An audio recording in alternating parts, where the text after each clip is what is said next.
Salut à tous et bienvenue dans ce nouvel épisode sur les probabilités. Aujourd'hui on s'intéresse aux arbres de probabilité et tout de suite je vous propose de faire un exercice hyper bien cliché, comme ça va bien nous marquer et on va bien comprendre de quoi il s'agit. Donc là on va parler des choses importantes dans la vie.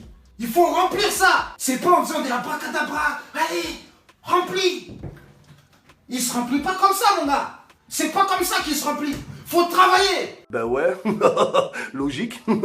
Si tu veux pas travailler, eh ben voilà. À la fin du lycée, on a deux possibilités.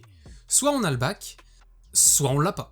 Donc ici, B désigne le fait d'avoir son bac, et B avec une barre au-dessus qu'on lit B bar, c'est le contraire, c'est le fait de ne pas avoir le bac. En France, on va dire qu'on estime qu'on a 90% de chances d'avoir son bac.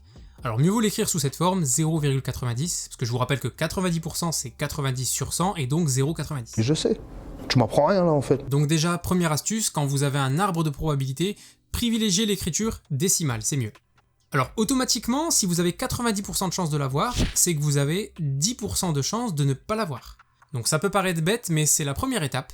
Dès que vous avez une probabilité sur une branche, n'hésitez pas à compléter l'autre pour que ça fasse 100%. Alors maintenant, avoir le bac ou pas, c'est pas une fin en soi. Ça, on va dire, c'est la première étape de notre vie professionnelle. Le but du jeu, c'est de travailler ensuite, que vous ayez le bac ou pas. Alors, quand on a le bac, on estime qu'on a 80% de chances de trouver du travail. Donc là, directement, on peut compléter l'autre branche, c'est-à-dire 20% de ne pas trouver de travail.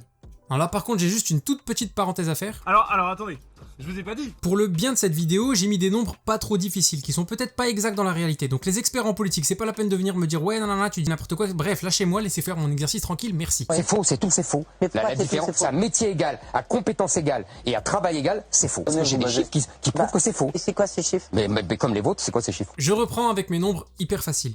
Donc, quand on n'a pas le bac maintenant, on estime qu'on a un peu plus de mal à trouver du travail, seulement 60% de chances de trouver du travail. Donc là, directement, on peut compléter l'autre branche, c'est-à-dire 40% de chances de ne pas trouver de travail si on n'a pas le bac. Donc finalement, la morale de cet arbre, c'est que même si on n'a pas le bac, heureusement, on peut quand même travailler. Et après, on va pas se mentir, avoir le bac, ça peut que nous ouvrir un peu plus de portes. Maintenant, ce qu'on va faire, on va quitter le bac, le lycée, tout ça, et on va aller choper un collégien qui va bientôt rentrer au lycée. Donc le pauvre, en fait, il sait pas du tout ce qu'il attend. Ne t'inquiète pas, ça va bien se passer. Bien se passer, ne t'inquiète pas. Le collégien, quand il voit cet arbre, il se rend compte que son avenir peut prendre 4 directions au total. Il pourrait avoir le bac et travailler. Cette situation, elle s'appelle B inter T. Il pourrait avoir le bac et ne pas travailler. Donc cette situation, c'est B inter T bar. Il pourrait ensuite rater son bac et travailler. Cette situation, c'est B bar inter T.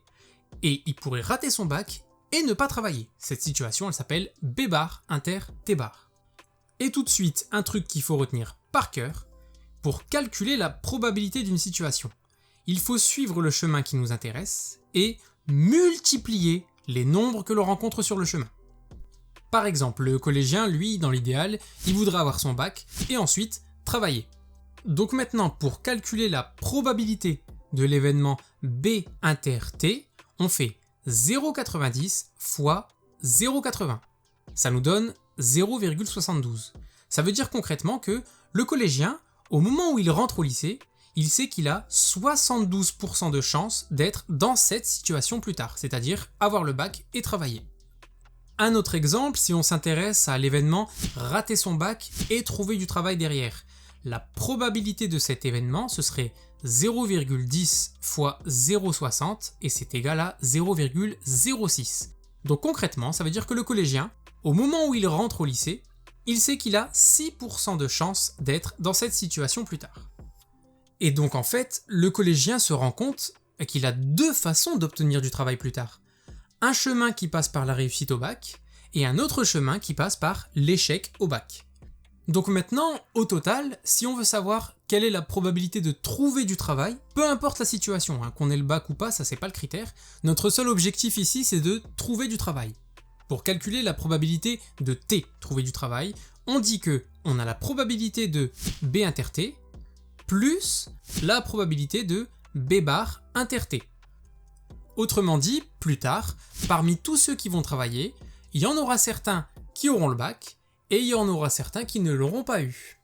Alors le premier, la probabilité de B inter T, on l'avait calculé tout à l'heure, c'était 0,90 fois 0,80, et le deuxième, P de B bar inter T, c'était 0,10 fois 0,60. Au total, ça fait 0,72 plus 0,06, ce qui donne un total de 0,78.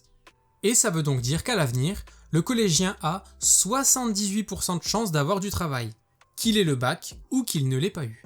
Alors maintenant, je voudrais terminer avec vous sur un truc hyper important. Alors attendez, je vous ai pas dit. Là, on a deux branches cruciales.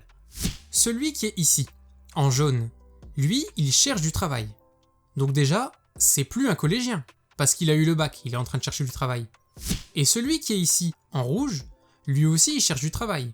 Et lui non plus, c'est plus un collégien parce qu'il a passé le bac. Bon, il l'a raté, mais bref, il n'y a pas eu le bac. Donc tous les deux, ils sont en train de chercher du travail.